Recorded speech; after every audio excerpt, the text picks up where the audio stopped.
Oh, he's gorgeous, isn't he? He looks okay to me. Yeah, I never thought I'd be so keen to get my arms around a fella. Well, I'm very pleased you came along, Mr. Maynard.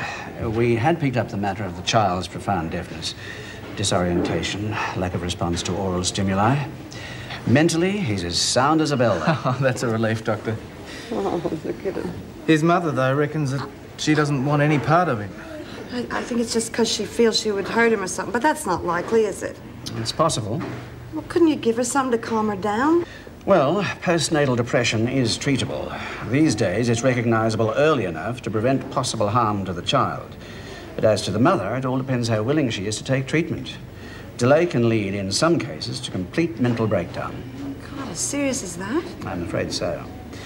Mr. Maynard, it's very important that you persuade your wife to accept medical attention. It's a long, uphill battle for her. I was beginning to think that she was just stacking on a turn. Far from it. Her illness is very real, and I'm afraid it's futile trying to force her to accept the child. She must take the decision for herself. Tragically, it can happen that the mother never comes to accept a particular child, even though she may have others. Oh, well, there'll be no problem with anyone accepting David, I can tell you. I'm relieved, I must say, that you're willing to accept responsibility as the father, Mr. Maynard. As he suffers from profound deafness, it's unlikely that the state would ever put him up for adoption. With no one to go to bat for him, he'd be institutionalized. Well, I've had to chuck everything up to come down here. I haven't got anywhere to live. I just need to know how to get out of this mess. Well, I can refer you to the medical social worker. She'll give you advice. Thanks. Meanwhile, I was wondering whether I might leave David here at the hospital just for a couple of days while I sort out what I'm going to do. You say you want the child? Yes, of course I do. All right. I'll recommend we run a few more tests on him. That will delay things a bit. But I warn you, it's only temporary. If you don't claim him, there's nothing I can do to prevent his discharge into state care. Thanks. That won't happen, huh? Look at It'll be all right. Little grandson, huh?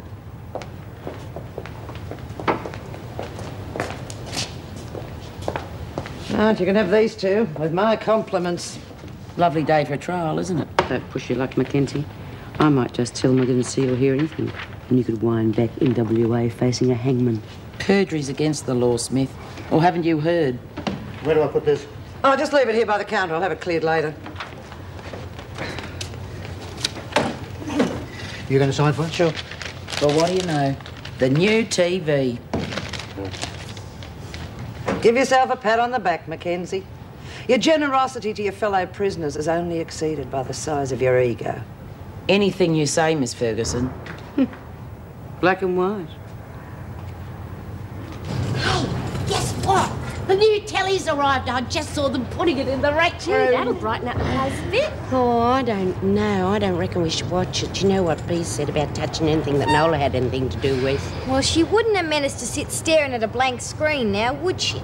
Well, I still reckon we have to check up with Bea. You're mad. You finally got the television set you were sweating over. Now you don't want to watch it. What's the matter with you? Nola got it for us. That's what's the matter. Well, that's no reason why you should all have to suffer just because Bea's got it in for Nola. Stand up to her, why don't you? Oh, come off it. Bea's still tough dog.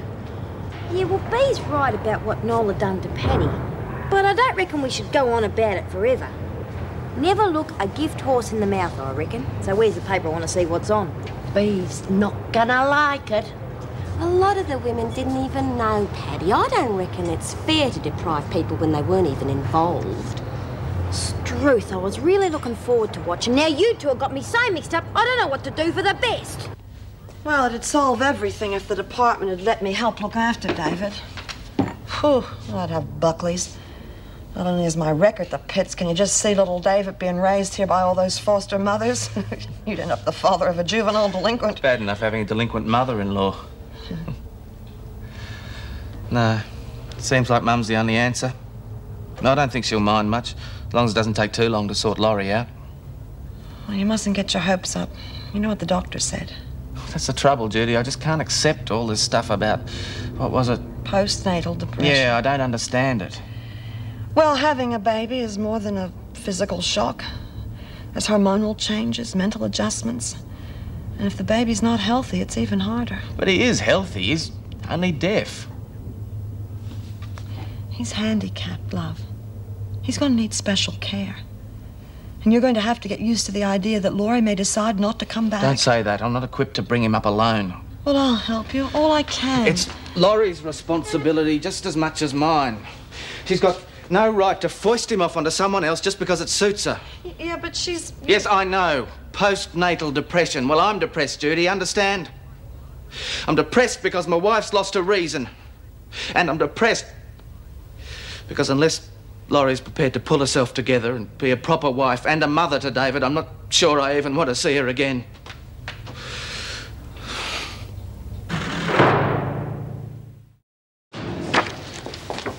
Patrick! Hello, Meg. I'm afraid Colleen's not here this morning. She's appearing as a witness in court. I see. Actually, it was you that I wanted to talk to. Me? Well, I don't think I can be of any help, Patrick. Well, Colleen's staying with you. You two seem to be pretty close these days. Like 2 peas in a pod. If there's somewhere we can have a private word, I want some advice. Well, it's... Just for a couple of minutes. It's all right. I can manage on my own. All right, then, but you'll just have to sign in first. You seem to be in demand from all the pals these days.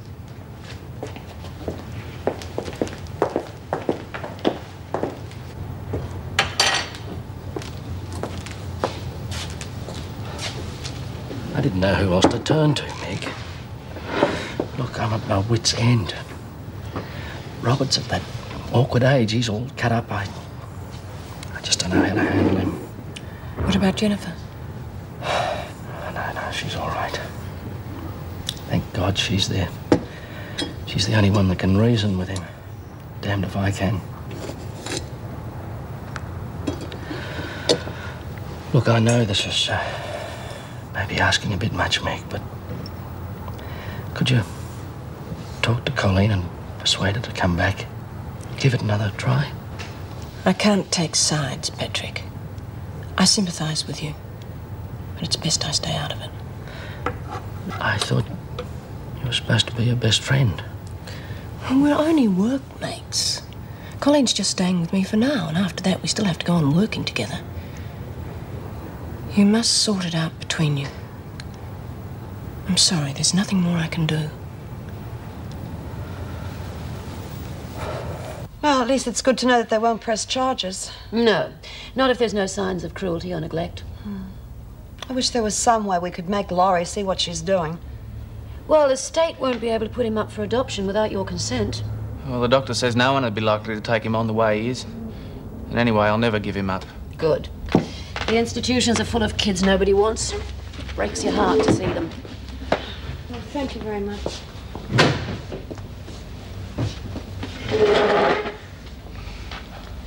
Nobody's going to take David away. Nobody.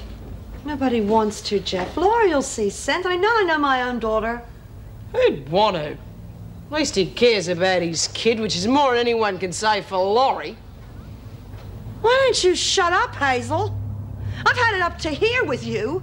Laurie is my daughter, and there's nothing that she could ever say or ever do that would ever make me shocked. I've been there myself, remember? Now, you mind your own business, because I've had it up to here with problems. Well, so what? Everyone's got problems. Then don't you criticize until you've come at least a part of the way to solving your own. Well, I think it's about time that I solve mine. This has gone far enough. Where are you going? To see Laurie? And if I can't talk sense into her, I might just try knocking it in. Laurie, being deaf isn't the end of David's world. He can still lead a normal life. He's got us to help him. He can't hear, and he's not going to be able to speak. He'll just make noises like an animal. I can't talk to you. You're acting like a child. This isn't a toy we're talking about, Laurie. It's a baby, our baby. I don't want him. You can't just chuck him away when you're sick of playing with him. You can't put him away in a cupboard and forget about him. Jeff, it's your fault he's like this in the first place. If you'd taken better care of me when I was pregnant, it wouldn't have happened. How was I supposed to know those kids had German measles? What am I, psychic or something? Look, it's not that I don't love him, I do. I love him too much to see him just struggle through life like that. The people staring at him and laughing at him behind his back. Perhaps somebody stronger